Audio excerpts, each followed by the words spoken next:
Hey, what's going on, everybody? I got my crew with me, Darnell and Tyler.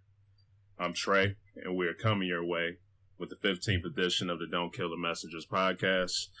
First thing we're about to get into, I'm about to let my man Ty get into it, but Jordan Speith, he had a bad week coming into the Masters. Ty, what were your thoughts on the whole Jordan Speith situation, man?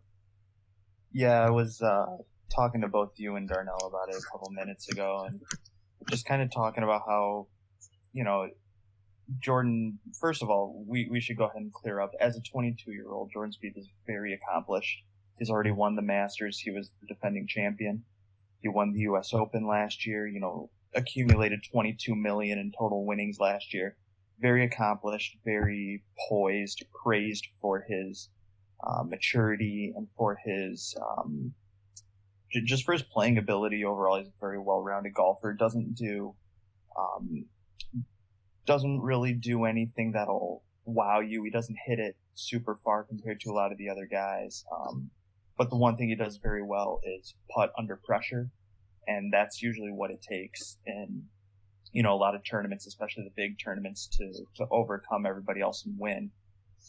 But as I was telling you guys before we were getting started here, it was kind of a meltdown of epic proportions. Going into the back nine on the final round, he had a 4-shot lead over the eventual winner, Danny Willett, and he bogeyed his 10th hole, actually had a 5-shot lead going into the back nine as I'm looking at it, but he bogeyed his 10th hole, bogeyed his 11th hole, and then quadruple bogeyed the par 3 12th hole, which anyone who watched it would easily say that was very uncharacteristic. He put his tee shot in the water, which wasn't really too uncommon for the hole that day. A lot of people were leaving it short with their tee shot. That's usually a part of Augusta National, that the wind tends to swirl, so it's hard to get a really good read as to what the wind's really doing. And his ball just got caught up in the wind, fell short of the green, rolled down the hill, and went in the water. He took his legal drop under the rules, gave himself a comfortable yardage to hit into the hole, something he is really comfortable with. We've seen him hit shots like that hundreds of times where he puts it very close, and he just, I don't know whether he lost focus or what, but he just mishit the shot terribly, and I don't even think it made it halfway across the pond. He just kind of lost his mental edge, which is not something we've said of Jordan Speith very often. But definitely a meltdown that was worth taking notice of, because we haven't seen it from him before. But the winner, Danny Willett, we have to give him a lot of credit here. He played the back nine in 3 under. He started the day 3 back. Granted, it took some help from Jordan Speith to fall apart for Danny Willett to win. But Danny Willett was, cold-blooded down the stretch. He made some big putts. He birdied holes 13 and 14 as well as 16. He was bogey-free in the final round, played some really good golf, but a little bit unfortunate for Danny Willett that the story is Jordan Speith choking instead of him winning. But anyone who understands golf understands that anything can happen on any day. And, sometimes it does take somebody blowing it for you to win a tournament. Yeah, Ty, I was going to ask you 2 questions, man, about this whole Speith situation. One, you mentioned that he's 22 years old. Correct. Very young guy. How much would you think, as we look at experience can be helpful too, in all type of sports.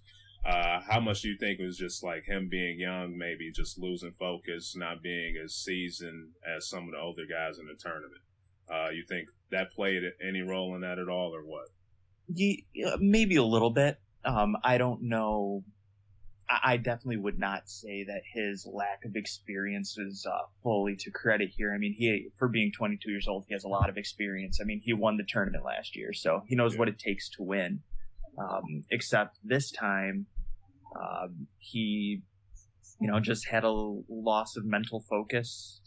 Anyone was able to see that, kind of throughout the week. Thursday, he played very great golf. He shot 6 under his opening round. Really got off to a great start, built a nice lead. And then as the week progressed, the course got a little tougher. The wind really protected the golf course, and he began to show his frustration a little bit with some bad shots. And that was kind of the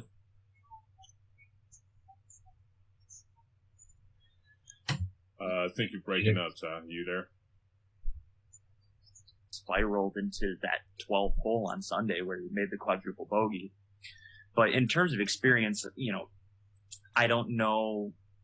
He has experience holding a lead, but I don't think he's had experience holding a lead while he isn't at his best. So he was trying to kind of keep it all together, knowing that he's not at his A game, and ultimately he just had one bad hole that cost him. Okay, yeah. And okay, go ahead, Darnell. You can go ahead. I was going to say, it just looks like it's one of those just rough situations and that the best golfer in the world had. Because, correct me if I'm wrong here, Tyler, but hasn't he finished like top 5 in like 5 of the last 6 majors?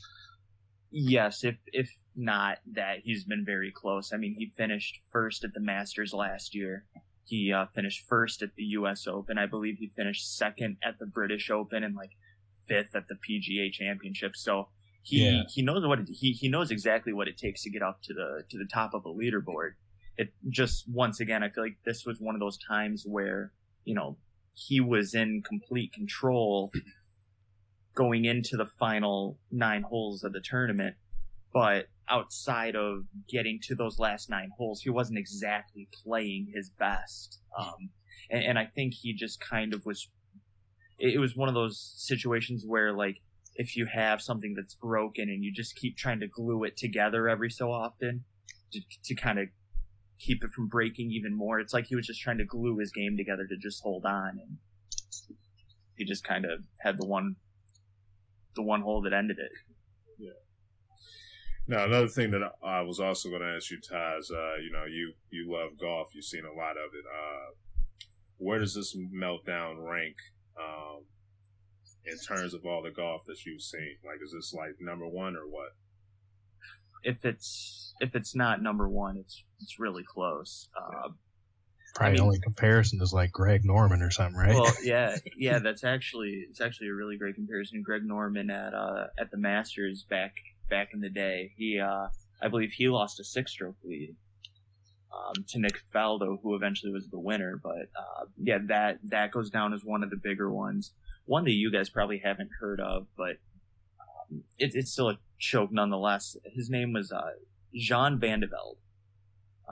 At the British Open back in the 90s, he had a 3-shot lead going into the final hole, and he made a triple bogey. He's probably most famous in that situation for he hit his ball into a water hazard, and he was going to check to see if he can play it out of the water hazard. Like he had enough of a swing to get the ball on it, but there was a wall that was kind of guarding him, and he went into the water hazard, rolled his pant legs up to check it out. It's like that was the situation. He was just like, it was almost like he was trying to lose it. But he eventually got into a playoff. He made triple bogey on the 18th hole and eventually lost the tournament in the playoff.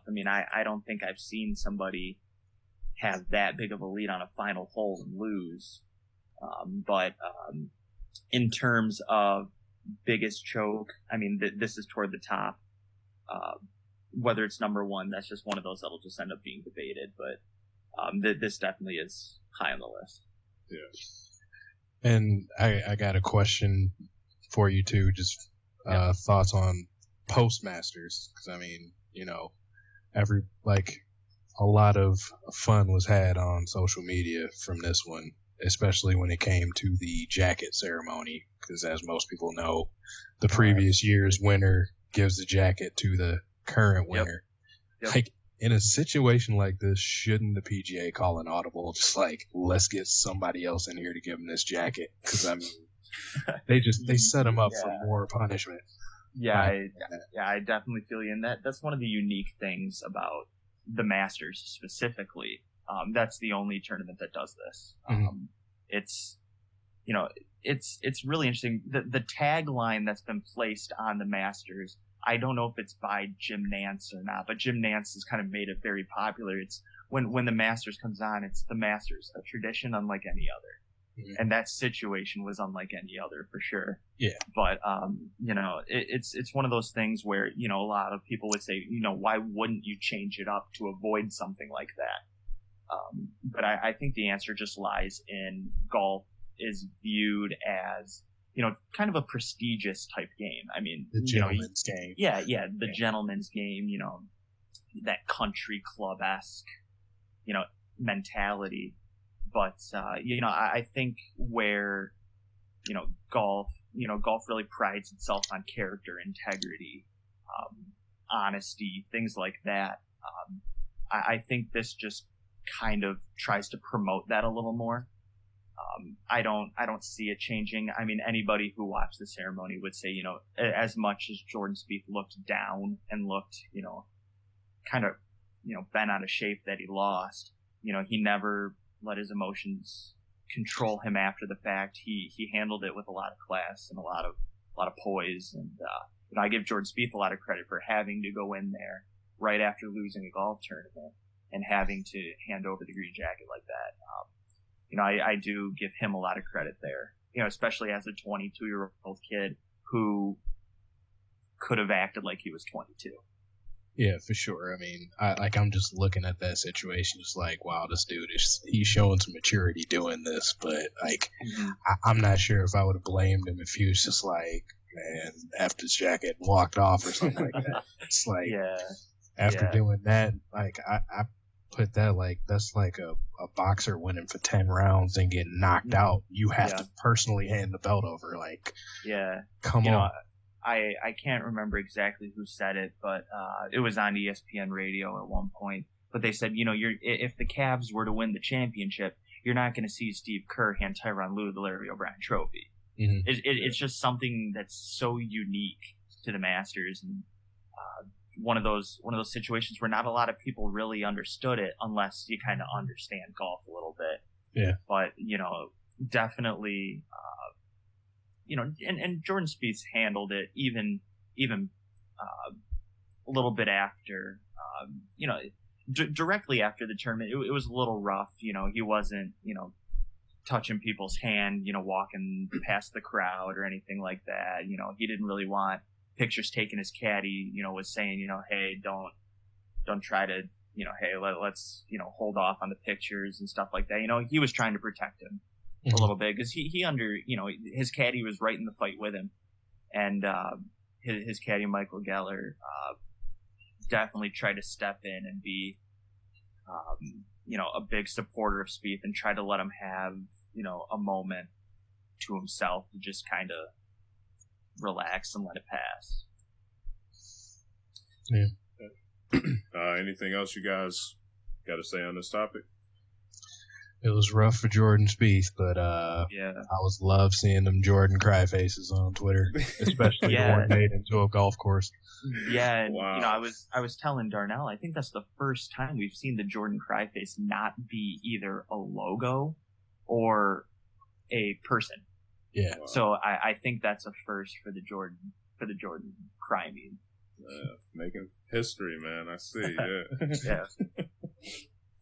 All right, up next, we're going to the NFL. We got two players who played with Cleveland making headlines this week. One being Josh Gordon, testing positive for marijuana again, and Johnny Manziel with this whole issue that he's having with his agent. Let's go with Josh Gordon first, guys. You know, what are your thoughts on him? Oh, we just need to start calling him Can't Get Right. Can't Get Right. Yeah, so, man. You had one job, dude. You've been out for a year. You had one job. Just stay off the chronic. But still test positive. I mean, like, it's to the point now where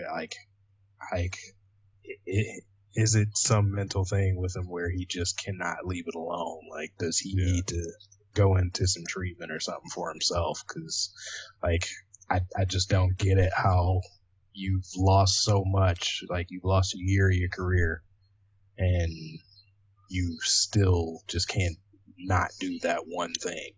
Yeah. It's like heartbreaking to see a talent like that who, for all intents, he seems like a good kid. Yeah. Like, I mean, that's his only issue, which, I mean, personally, I don't really feel like it's a big deal. Like, I'm not one of these, like, marijuana is the devil, or at least doing crack or something like that. But as of right now, it's still illegal. The NFL treats it as a banned substance. So when you get to that level where you're blessed to make millions of dollars, I think that should be a sacrifice you should be able to make and not do it. And just to make sure, Darnell, like, he doesn't have any, like, medical, right? Is he just smoking it, correct? Yeah, as far as I know, he's doing it as a recreational deal. Yeah. Mm-hmm. Yeah, man, it's pretty crazy, but yeah, to me, it's just like, you know, it's all about priorities, man. If, you know, if smoking Mary Jane is somehow more important to you than, you know, getting out on the field, having a job, making millions of dollars, you know, with that guy's talent, that's just, you know, crazy. You know, the thing that I kind of had some leniency with him with his previous one, when he kind of got suspended due to the alcohol. They found alcohol in the system.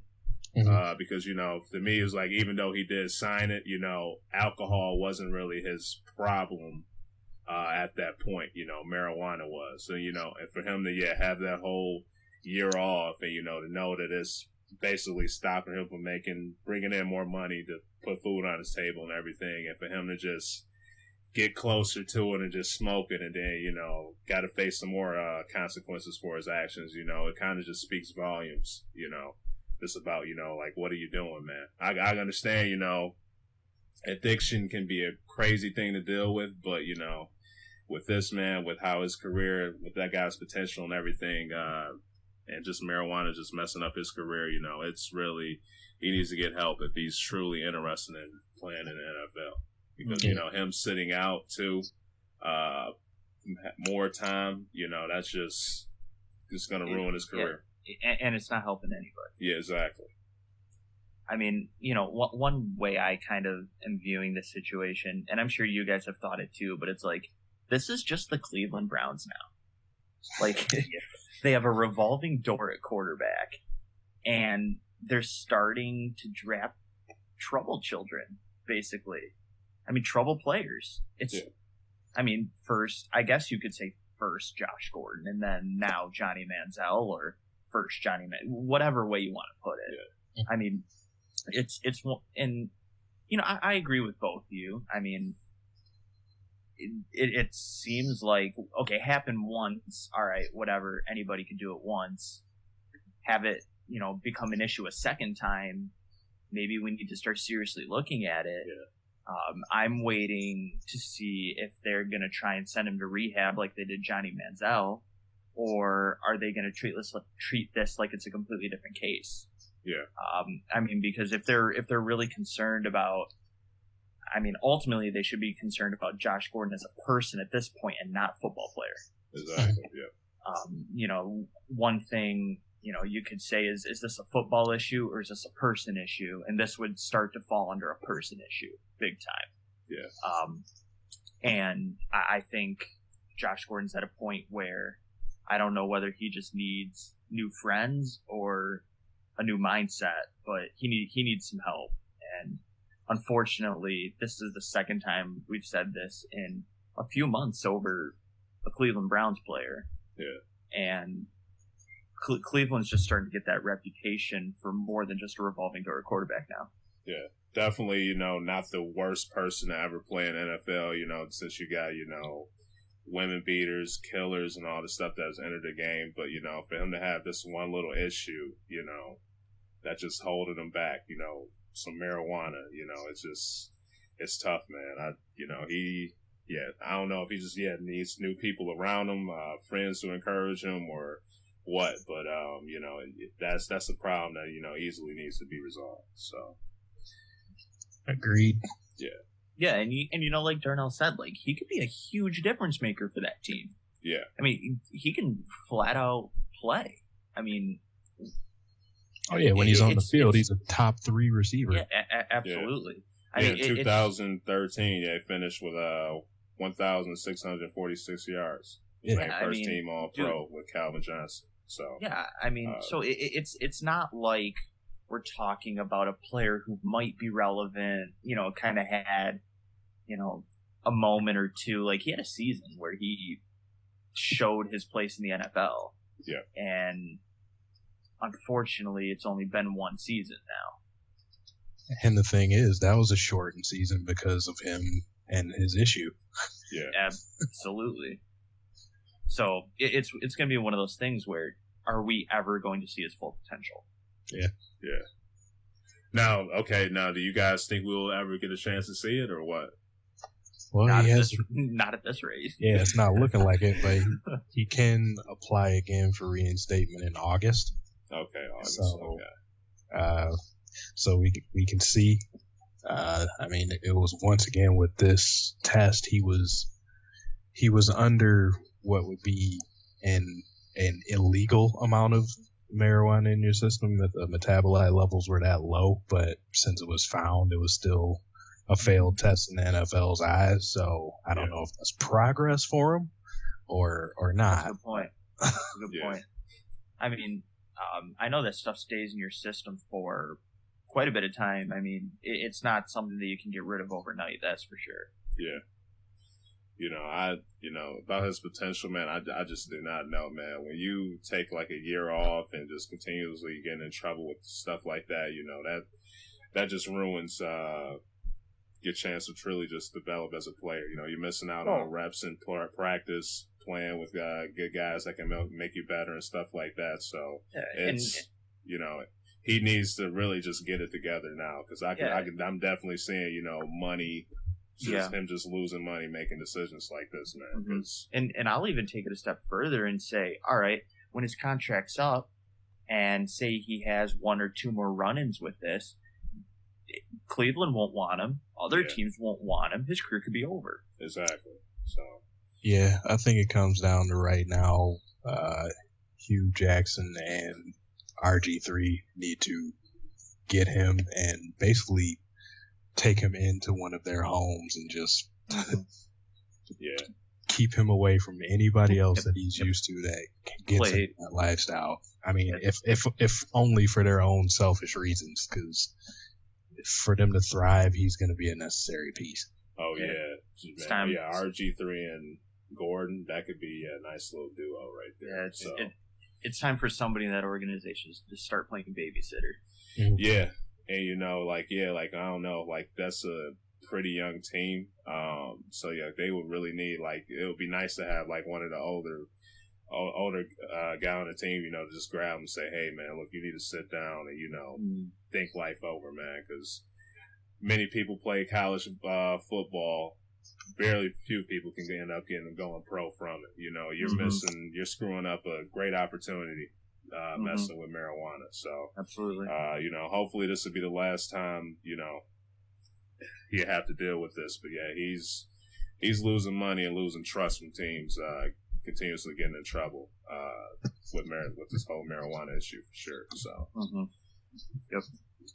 All right, Darnell, if you can elaborate more on the whole Johnny Manziel agent issue that he recently just had.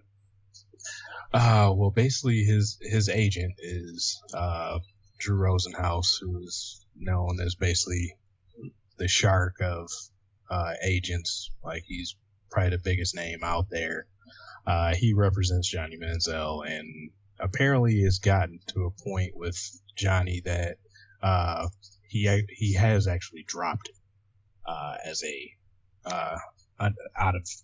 off of his representation. So he did come out and say if he takes steps to help himself and goes into treatment, he'll reconsider it. But as of right now, Johnny Manziel doesn't have an agent. And that's just real quick. That's the same agent as LeBron, right? No. Okay. LeBron's agent is one of his friends. Oh, okay. maybe when he first came into the league, that might have been Rosenhaus. Well, I mean, Drew Rosenhaus, he has people like Alex Rodriguez, and like he has names like that, and big name players for sure. And people that have baggage. That's not a big deal to him, but apparently it's gotten to the point where Johnny Manziel that he doesn't want to deal with him, and that's big because Rosenhaus even is the agent for Greg Hardy. So, I mean, he'd rather deal with somebody that's been in the news for domestic abuse and has also been in the news for really not really showing remorse for it in an interview. But Manziel has become that much of a problem where he can't control him, that he just said you're not worth the problem. So it's basically getting to an issue with Manziel where he's even more so than Josh Gordon self-destructing. Yeah. Because he's doing it business-wise and probably more so physically. Yeah. Yeah, and one thing that's kind of interesting here is a lot of times these players trust their agents the most. And if you don't even have to trust your agent, like, that's saying a lot about you. Yeah, for sure. That's that's just crazy, with the whole Johnny Manziel situation. That's another guy, I hope he kind of pulls everything together with the whole alcohol issue that he's been facing and supposedly assaulting his girlfriend, too. With all those type of things coming up and everything, hopefully he can pull that type of stuff together. He's another young guy, has great potential too, but with these whole issues, when an agent doesn't even trust you, a team's looking at it like, okay, why would I trust you if your own agent don't even want to be dealing with you? So that's tough, but hopefully, he can get everything together. Yeah, and just like I said, to reiterate, this is an agent that has no issue with dealing with troubled souls, like the two names I gave. Alex Rodriguez has served a giant suspension from MLB for PEDs, and then Greg Hardy, who is basically one of the biggest villains in the NFL right now.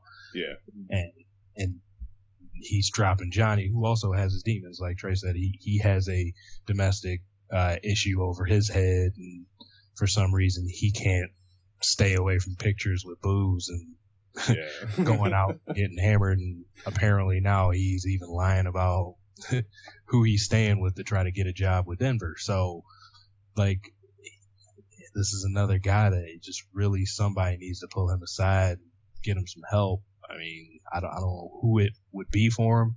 Like maybe some elder statesman from the NFL, a former quarterback or something.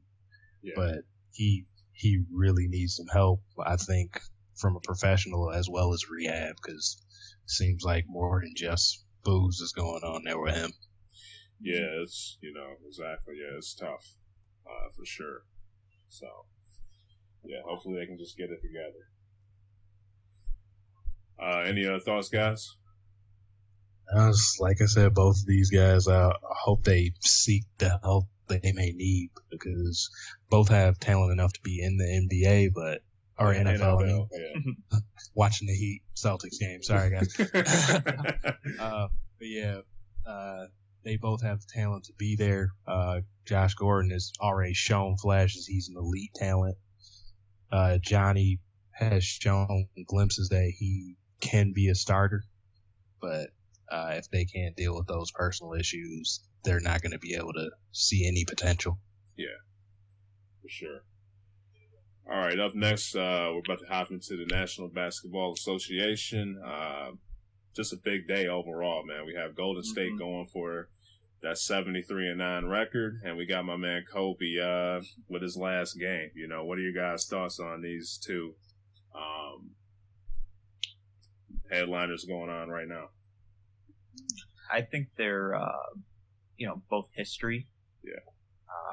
It's easy to look at Golden State, what they're doing right now, and, just kind of say that's a bigger moment. But, Tran, for you and I, Kobe Bryant was the first superstar that we got to witness. Yeah. He was our Michael Jordan for lack of a better term. I mean, he was the first guy that was just, you know, scoring a bunch and winning championships and, you know, just kind of doing things his way.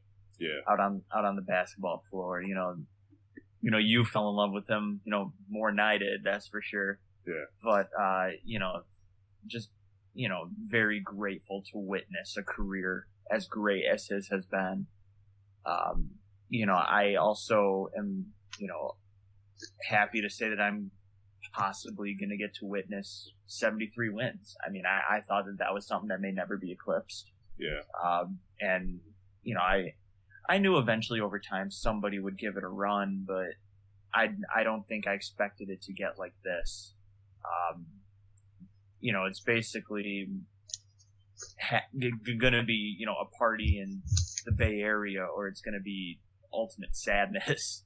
Yeah. It's going to be one of the two out there. While it's going to be, you know, kind of a bittersweet moment for Los Angeles, but, you know, both are going to be very exciting to keep an eye on tonight. Definitely going to keep my eye on both, as both are very monumental moments this year. Yeah, it's a big night. You know, we see one legend taking his last bow. I'm not the biggest Kobe fan, as I think we've made clear over our time doing this show, but I do respect the talent. He's definitely in that upper echelon of greats. He is an all-time great and has left a mark on the NBA, even though I do feel like most of it is basically copied off of the original. But I mean, he's done a lot for the league. He carried it during his time, and you know, it's time for the current greats to carry it, which leads us to Golden State, who are looking to try to eclipse one of the great records in the NBA and going for 73 tonight. Yeah, could we argue real quick that that's probably the greatest record? I mean, no pun intended, but you know, having the most wins in a season, like that's kind of like the top of the top. Yeah. Yeah, it's probably. I mean, yeah, for the NBA, that's. I mean, team-wise at least. Yeah, team. Yeah. I was just gonna say overall, it's probably ultimately team-wise. Yeah. It was the second of two records that I thought would never be broken outside of Wilt's 100-point game. Yeah, 73 wins was the other thing that I thought would never be eclipsed, but we get to see tonight if it can. Yeah, for sure. Yeah, just great player in Kobe Bryant, and just a great team in Golden State. You know, it's just great to be able to just sit down and just truly just watch history go on tonight. So definitely going to be checking it out. It's going to be a pure pleasure to watch. Yeah. Quick question for you, Trey. Just kind of, you've expressed the love and admiration that you have for Kobe Bryant. You know, I think it is well deserved for those who give it to him. You know, I don't think any of us would argue that his career was anything short of incredible and, you know, great to watch. But what would you say is your favorite Kobe memory?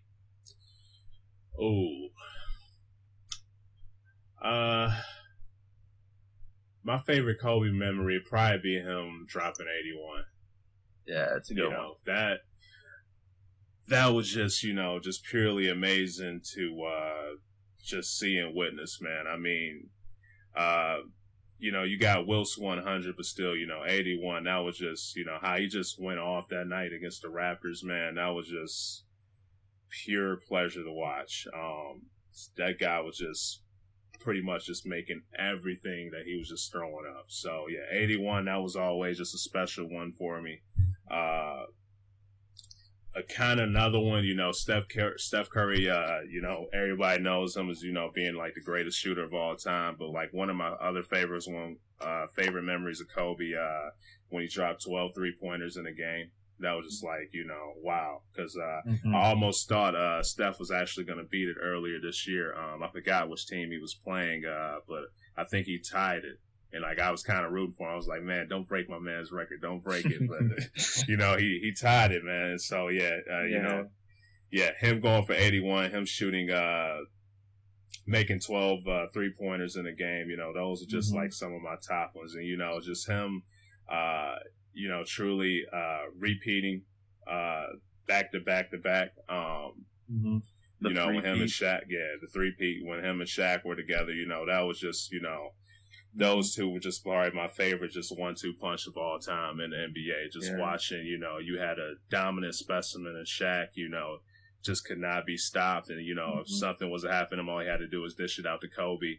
Just watch them, just play together. It was truly just disappointing when they lost the Pistons that one year, and just to see, my Shaq. favorite Kobe moment.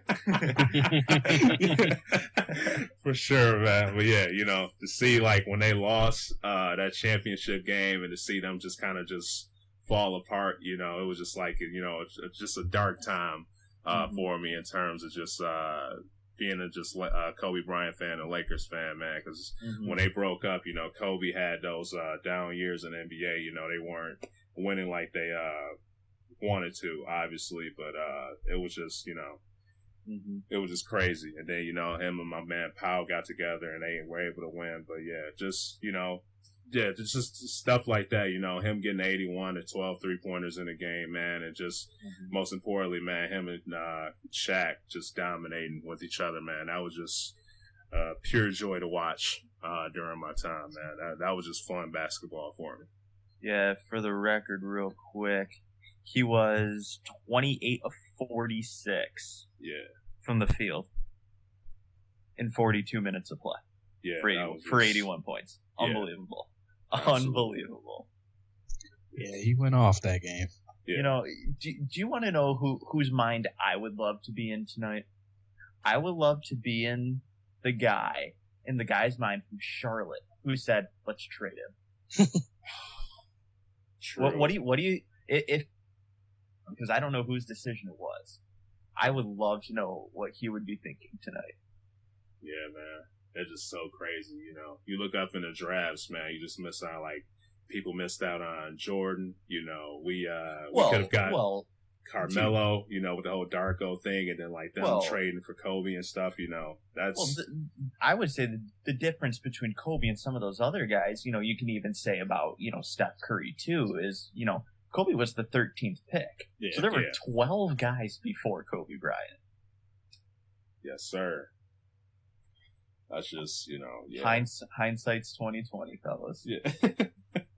Yeah, but I mean, as far as Kobe goes, he was 18. Yeah, he was straight out of high school. He was a kid coming into the league. He was straight out of high school. Yeah, very true, man. I was just... The high schoolers started a bad trend of trying to take those as the number 1 or 2 pick, and they started blowing up in people's faces. Like there were a couple of good ones over the time. Oh yeah, there were some like good KG, ones. Like he probably was. LeBron. Yeah, well, he was the one where everybody knew, I know, like this one. Oh yeah, can't miss on this one. Oh yeah, definitely. Like he was built like an NBA player when he was 17. So yeah, man, he was just that was LeBron. That's just a whole other animal. Yeah, man. So yeah, absolutely. Be interesting, man, to see how he would get it. Once he decides to call it quits. Obviously he still has much game left in him, but he's definitely going to be one of those guys that deserves it just as much as Kobe. Last year we saw it with Derek Jeter. We've seen it with Mariano Rivera. We're now seeing it with Kobe. Do you guys think it's going to become a thing where people are getting this like farewell tour almost? Like, do you think this is going to become normal? I think it is going to be saved for certain types of players. I mean, and especially like with Jeter and Kobe, you have two players that spent their entire career. They're synonymous with teams, and they're synonymous as for their individual games too. I mean, Kobe, he was the consummate killer on the court and was always going to try to go for the throat outside of certain little spots you can pick, like not passing the ball against Phoenix and whatnot. And, and Jeter, like, he's the captain. He was always going to lay out, like, I mean, everybody remembers him flying into the stands and bloodying up his face to catch a ball. And, like, it's just they both had those kind of lasting memories, and they both got a lot of hardware behind them too. I just think it takes certain players that are going to get that kind of treatment. Yeah. Now, can you guys see like Tim Duncan and Kevin Garnett getting like the same type of treatment as Kobe's getting, or what? Duncan, yes. KG, no. KG, I would agree. Okay. I would agree. You know, Tim Duncan has had that, cleaner image. Yeah. Deemed the more likable guy. Yeah. I mean that's my whole reason too. Like, I think KG is a toolbox. So. At this point, I think unless you are going to be deemed a legend in the game you're playing, you're going to have to be one of the most likable guys ever. Yeah, because like this whole we have the whole Kobe Bryant tour and everything, but this could also be the very last year for KG and Tim Duncan. If the Spurs can end up winning, he can just say, "Hey, I'm on top. I'm done."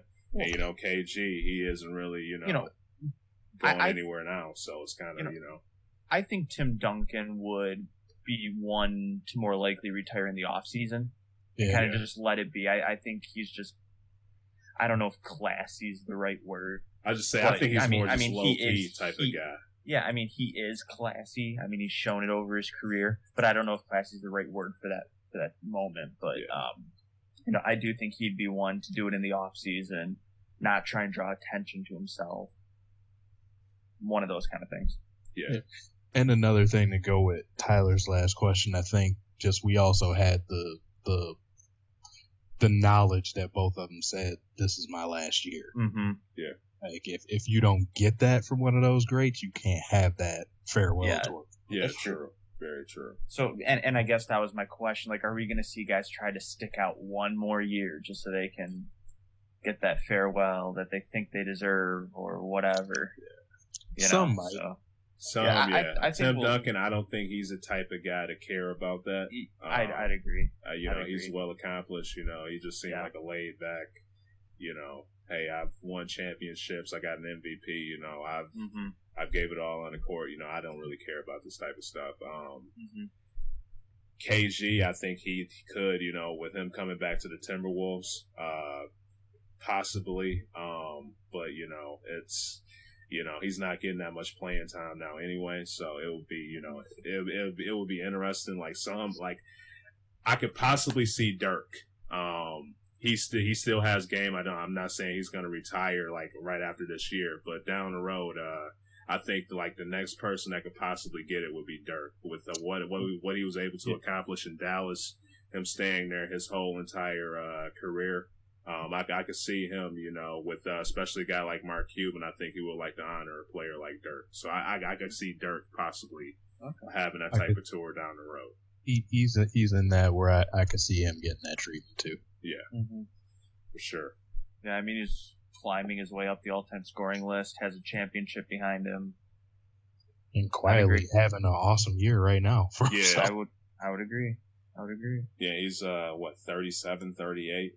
He's still getting it in, man. It says a lot, how those guys are able to just preserve their body and stuff.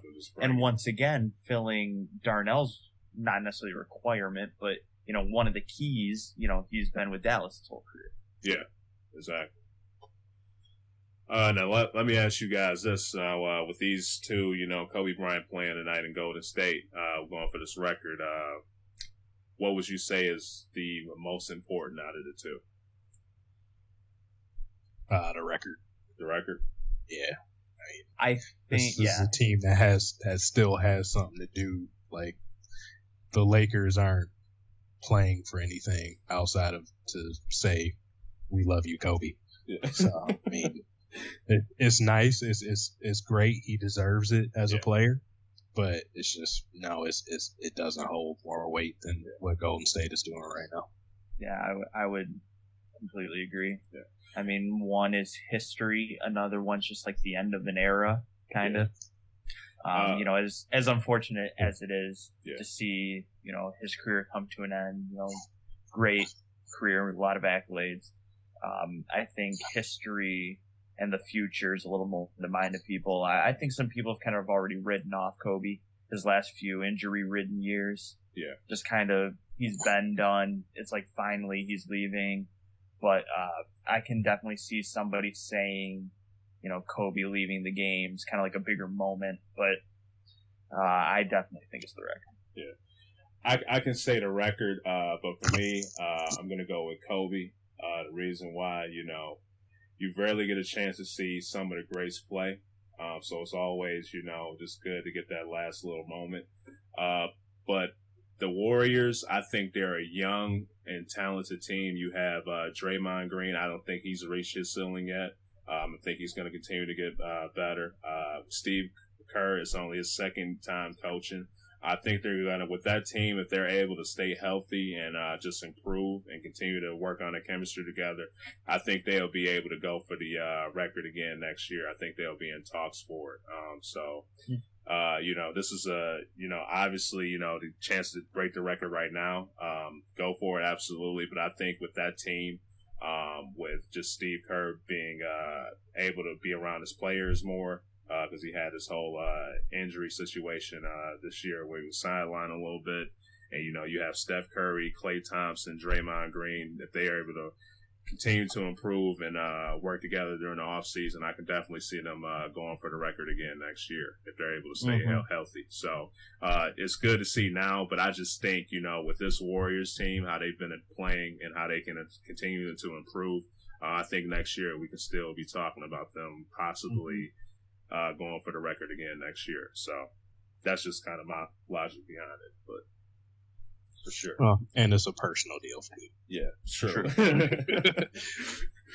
All right, now, Tyler, you've been meaning to ask this question a while now, man, but you know, we're getting around to it. Yeah, can Steph Curry get any better than he's played this year? What do you guys think? I guess I'll kind of take the start since it was my question. Yeah. You know, how many times have we watched Steph Curry take a shot this year and just think that's ridiculous? Yeah. Like those, he's taking horse shots. I don't know how else to describe some of these. Yeah. I mean, he's just pulling up when he feels like it and all that stuff. But I look at this from not necessarily just look at what he's doing, look at the shots he's making. Because he's making shots from deeper than anybody's even thinking about taking a shot. Yeah, making them from half court, everything, Yeah, so I guess it's more, can he get better statistically? Can he make threes at a higher percentage than what he's currently doing? Can he shoot better? Not necessarily like crazier, but can he shoot better than he currently is? Because I just find it kind of hard to say yes. I mean, is this the best we can see him get? Like, is he reaching his peak now?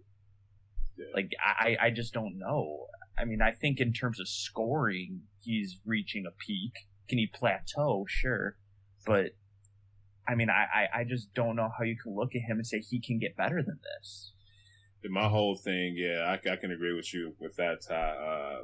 I think it'll be tough, but, you know, he's a young guy. One thing that I think he'll get better at for sure is that he'll be a smarter player. I would agree there. So IQ-wise, absolutely, him playing against these teams, learning more about how these players play, learning more from Steve Kerr and that system. I think he'll make him take smarter shots, but... Well, you know, it's Steph Curry, so I don't want to. It's kind of hard to use the word smarter because you know this guy Jack went up from half court and make it. So, but he'll just he'll just have he'll know when to shoot the ball and when not to, and possibly when to get his players involved and things like that. So, smarter wise for sure, but man, this guy's been shooting like crazy. So it's if he can improve upon this. Go ahead, but that's just truly amazing. I mean, I think he improved his points per game by a total of 6 from last year, which I think is just like one of the most biggest increases in NBA history for like an MVP. So that's sky's the limit, man, for him, man. But that's just tough to answer. Truly, that guy's just absolutely amazing with what he can do. Yeah, just to kind of piggyback off of what Trey said, I don't think his scoring numbers can get too much better. Like, he's kind of like I've said a few times on this show, he's a video game character shooting right now. Just he, as soon as he crosses half court, you have to guard him because he can shoot from there. But can he get better all around? Yes. He still has room to grow as a point guard, since that's what he is right now. So as far as running an offense, seeing open players, I think there's growth that can be had there. And on the other side of the court, I think there can be some growth. Yeah, defensively, yeah. So there's still room there to grow and increase. So do I think he can get better as a player? Yes, but is he going to have numbers like this, like continuously, or better than this as far as offensively? No, I can't. Like, he's just going to have to prove me wrong. Like, he already seems like he has a cheat code on every night. So, especially with Draymond Green, what's his second year, right? Yep. With third year. Okay, yeah, third year. He's having an outstanding year, and he's been improving too. So when you got guys like him that's continuously improving, Klay Thompson, the key for him would be, instead of him trying to really get better, would be to develop those players too and put them in the right position to win and everything. Because with Draymond Green, with how he's playing, offensively, and especially dude's beast defensively, if he can help them reach their ceiling too, that team can be unstoppable, man, with how young they are. They're just absolutely amazing. Trey has come around on Draymond. I know, man. It's tough for me to say, dude. But man, Draymond, dude, I got to give him credit. I thought he was gonna have that one little nice year and be, whack. But man, Draymond, I'm starting to like him, man. I gotta admit, the dude can fall ball, man. He was one of those players for me where, like, I didn't know how his size would fit in the NBA. Especially for the position, especially for the position he played in college. But it's one of those things where he could shoot the ball coming in. He already had established that. He had already established he can pass. So, I mean, and he's already taken those, I think, leaps and bounds beyond what some people projected him to be. But for me, it wasn't an issue of can he, it was an issue of when will he. And he reached it far sooner than I thought he would. Yeah. For sure. I mean, and I'm still wrong. This is his fourth year. Oh, fourth year. Okay. This is his fourth year. But, I mean, in that time, the whole team's growth has been crazy. Yeah, absolutely.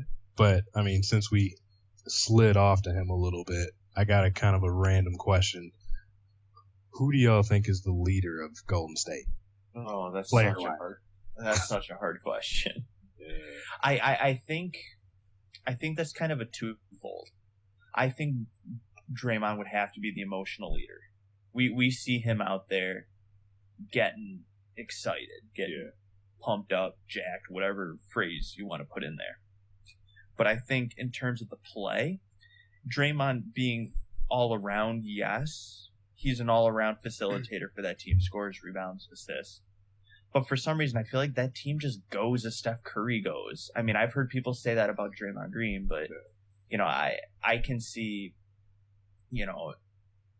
they will win more games when Steph Curry's at his top than when Draymond Green is at his top.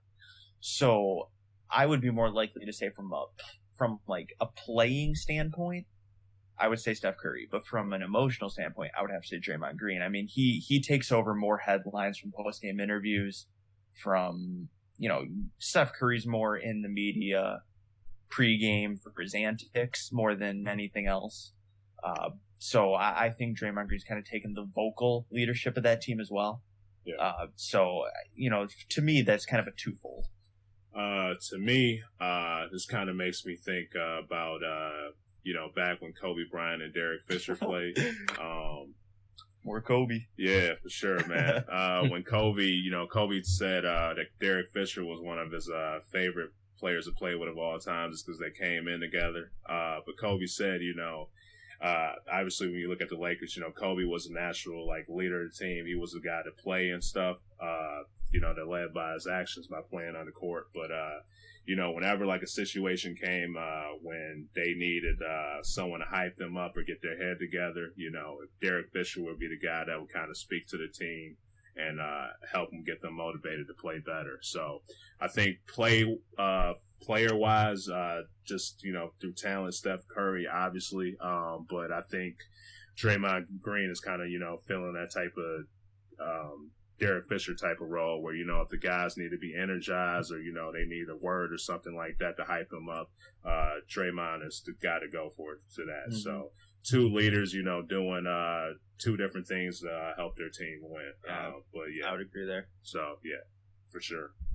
Yeah, I'm pretty much in step with both of you. I just kind of wanted to get your opinions on it. I just feel like, yeah, Steph, he shows his leadership just through his play, but, Draymond is the one that's going to keep everybody in line, and he's the one that's going to call somebody out if they need to pick it up, or he's going to give that hype up speech. Yeah. If they need to do something. Yeah. Mm-hmm. Now, let me ask you guys this. If Golden State ends up winning this championship, where do you think Steve Kerr will rank as would you think he would rank as one of the greatest coaches of all time, or what? No. You don't think so? Wow. Okay. Why is that? I don't think he's a bad coach. It's not anything like that. Okay. But there's a couple factors. I just feel like Golden State is in kind of one of those situations where they are 3 steps ahead of everybody in what they're doing as far as building their team. Yeah. It's kind of like when the spread option became a thing in college football and Florida was doing it and just everybody else was like, what's going on right now? Yeah. And they got on the map and everybody thought Ohio State was going to kill them and they blew them out of the water. Yeah. I feel like it's one of those situations. They built a team where everybody on the team can shoot from wherever on the court in a reasonable fashion, and you have 2 players that are ridiculously gifted at shooting, and it's a type of play that nobody expected could win, and they're doing it like crazy. So I give a lot of credit to whatever they have in place as far as their personnel and research departments. So yeah. I feel like it's some of that they did pick the right person to coach these guys. Mm-hmm. But also you have to look at Steve Kerr this season. He's only been coaching for half the year. Yeah. Luke Walton came right in there, so, from there. So. And they were well on pace to break this record with him coaching. It's not like Steve Kerr came in and they stopped losing. Yeah. So I can't put him there because it seems like this team is built that they can play well with as long as their system's intact. Yeah. Mm-hmm. Yeah, I would tend to agree with Darnell there. I just kind of feel like Steve Kerr's an accessory to the crime. Yeah. Just those players I think would be doing this no matter who is sitting in the chair. Yeah. I think it has everything to do with the chemistry that this team has, the talent that they have, the scheme that they're running, more than it has to do with who's, I guess, leading them in practice every day. Yeah. I mean, granted, I think Steve Kerr has done a phenomenal job maintaining the chemistry.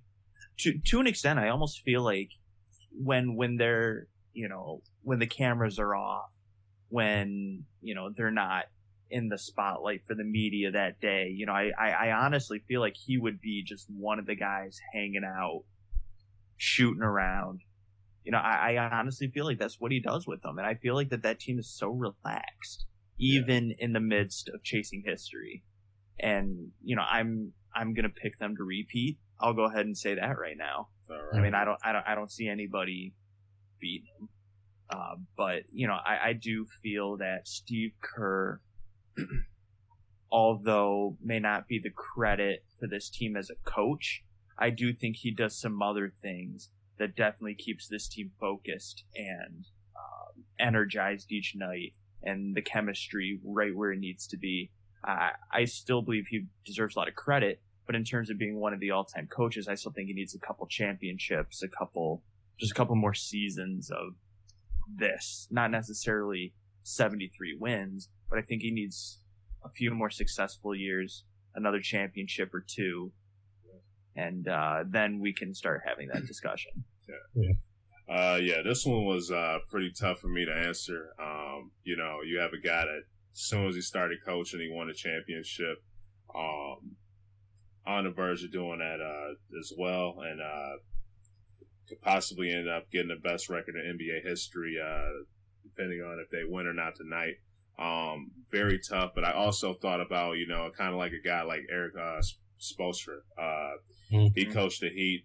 This was a guy had great talent, had great players that were willing to play with each other and work. And, I kind of looked at the whole Eric Spoelstra issue as, if it would have been any other coach that was coaching that team too, could they have won, with the likes of LeBron, Bosh, and Wade playing together. So with this type of talent, you have Draymond getting better. You have Steph Curry having an absolutely outstanding year. You have Klay Thompson that can shoot too.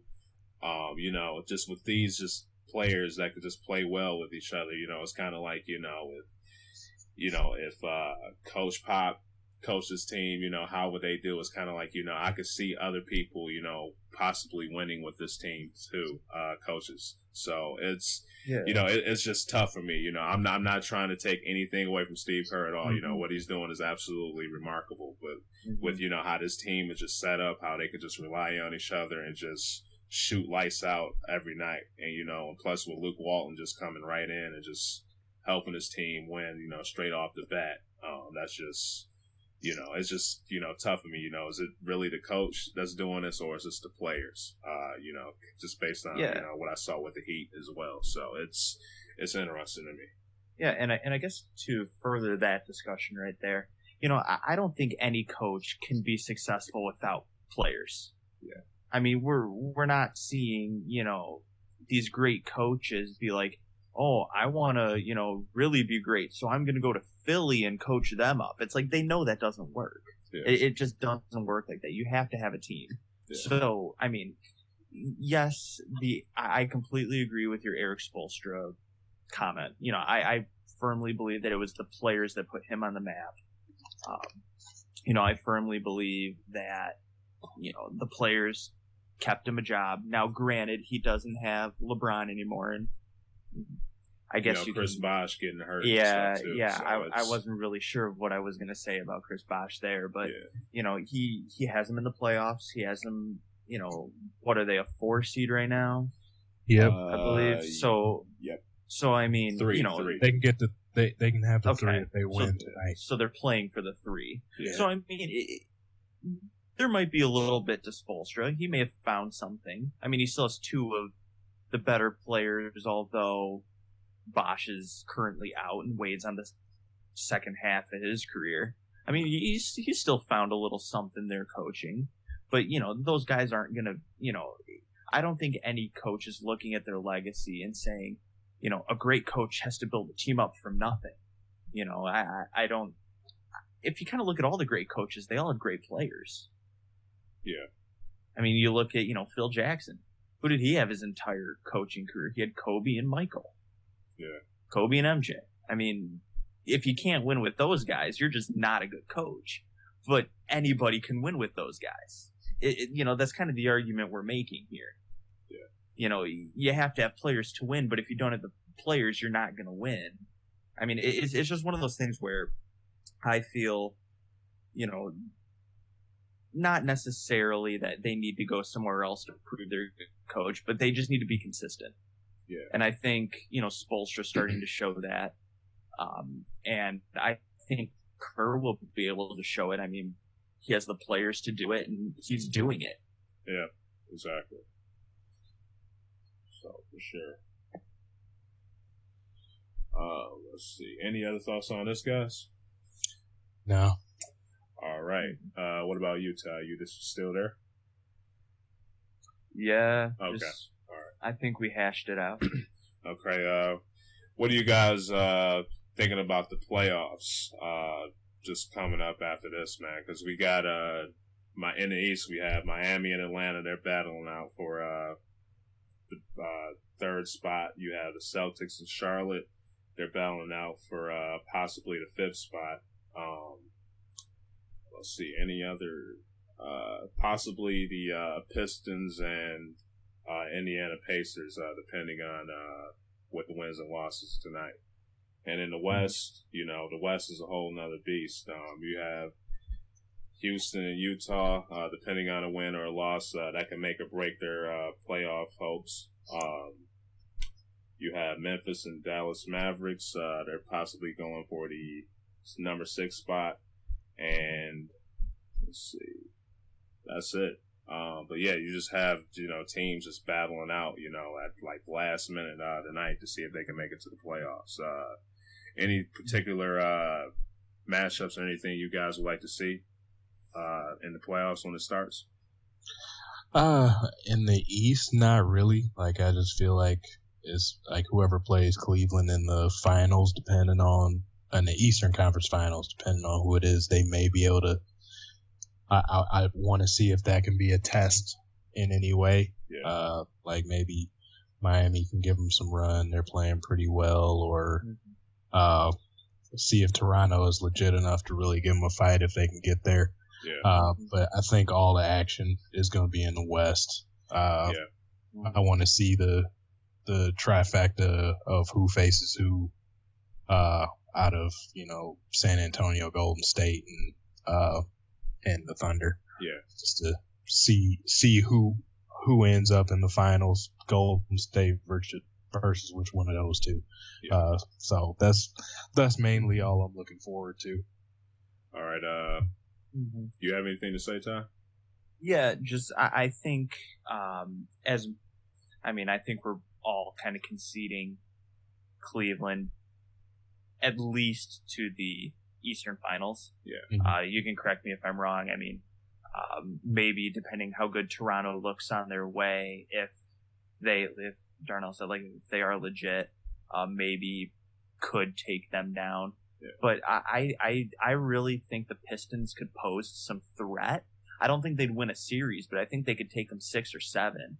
It would be an interesting if they if the Pistons win tonight, they have a 3-1 season series on them.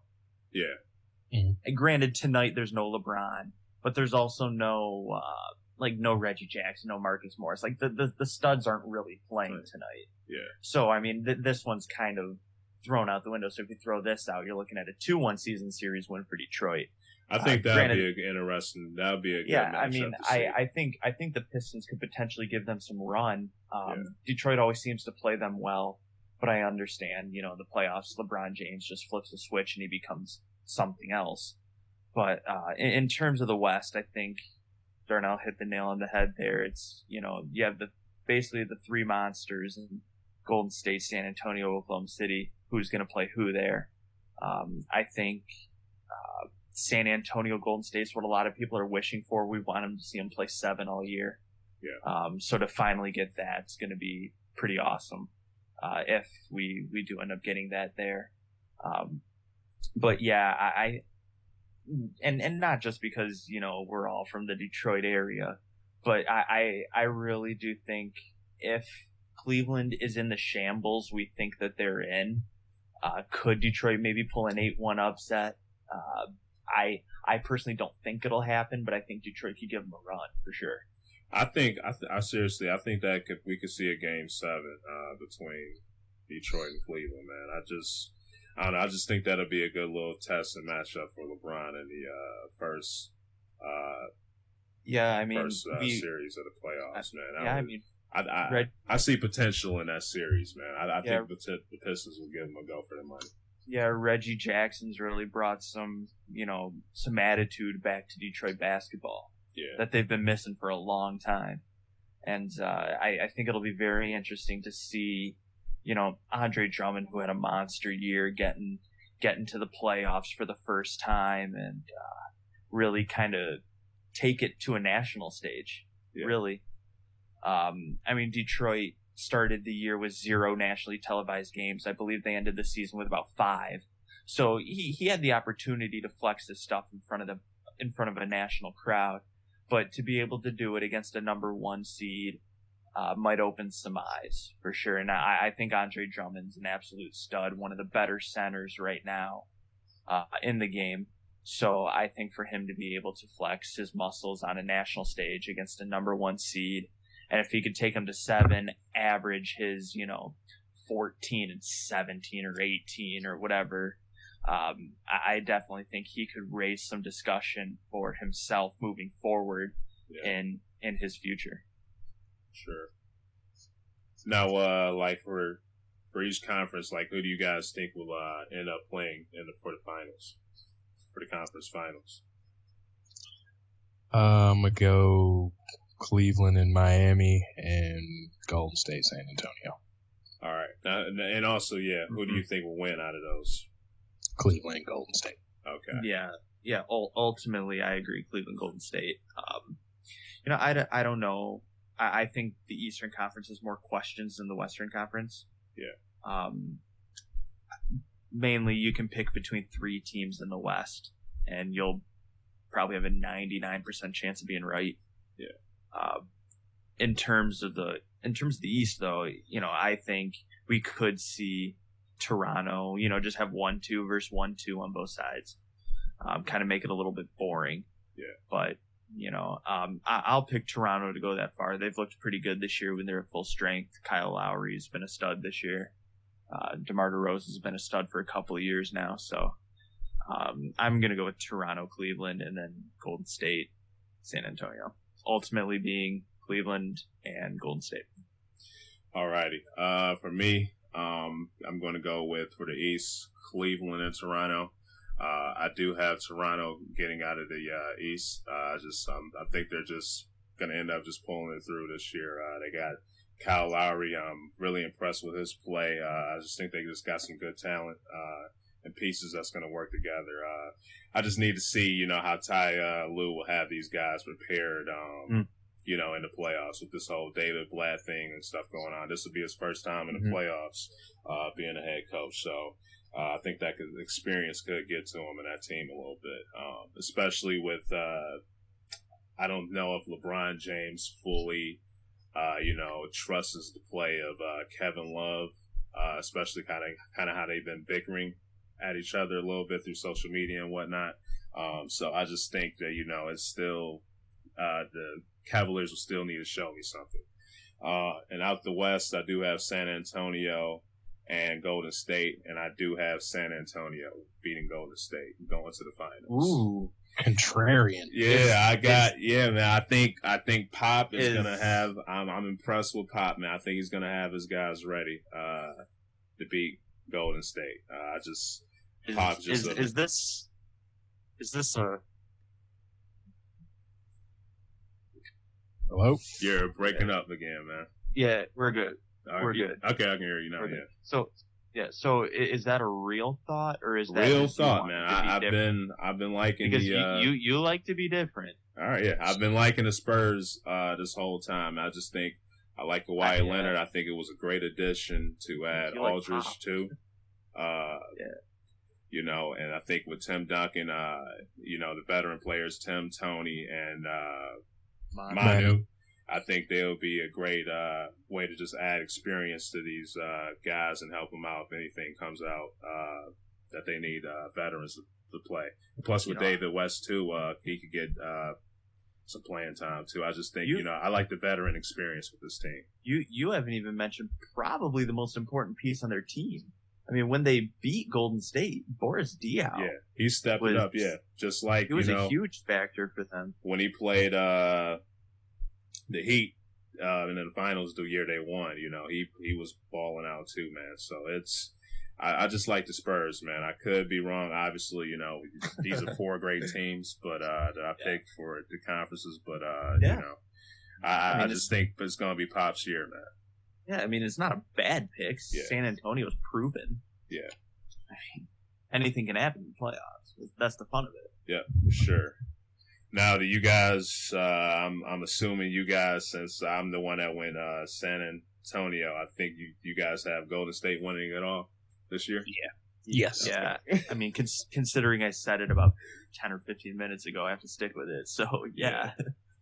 It's just, man, I'm going with the Spurs, man. It will really suck, you know, the ridicule they could get, man, if they end up getting this record tonight and then end up going, not even winning the championship this year. It's like this whole Bulls, you know, thing. I think Pippen would be getting a good laugh out of it for sure.